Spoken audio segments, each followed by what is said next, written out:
Avec le beau temps qui revient, les cyclistes ressortent leur vélo. Il y a de plus en plus de piétons aussi qui sillonnent les rues de Montréal. Annick, les autorités font un appel à la prudence.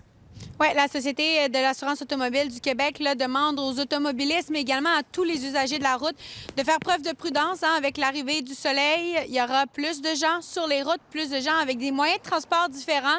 Alors, il faut faire attention et on demande justement d'être prudent parce que déjà, là, on a fait un bilan du côté de la SAAC de l'année 2024 et il y a eu 12 cyclistes qui sont décédés sur les routes du Québec en seulement 9 mois. Donc, on n'a pas les données encore pour toute l'année, mais déjà, c'est plus que les années précédentes. Et on va vous montrer des données qui comptent seulement Montréal. Vous pouvez voir le nombre de cyclistes qui sont décédés à Montréal entre 2018 et 2023. Là, vous voyez les données pour chaque année. Et également les piétons. Là. En 2018, il y en a eu 18. Et toujours, ça tourne autour de 20 décès par année là, sur les routes de Montréal.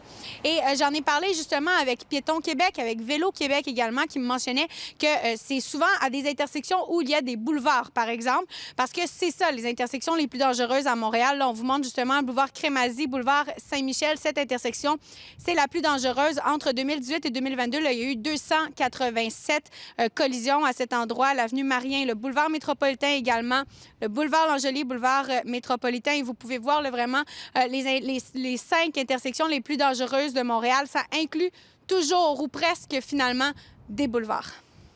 Une voie comme celle-ci qui en fait a une surcapacité routière, c'est quasiment une autoroute en milieu urbain. C'est certain que ça augmente le risque parce que ça augmente le débit et ça augmente surtout la vitesse des véhicules pratiqués. On a beaucoup intervenu dans les milieux résidentiels, les villes, pour apaiser la circulation avec toutes sortes d'aménagements. Puis on félicite, puis on veut que ça continue, mais très peu sur les artères. Puis vous savez, sur les artères, c'est un décès piéton sur 3 survient sur une artère.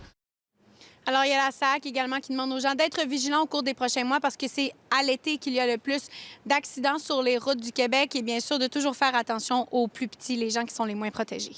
Merci, Annick. Au revoir. Parlons de sport maintenant avec Jean-Michel.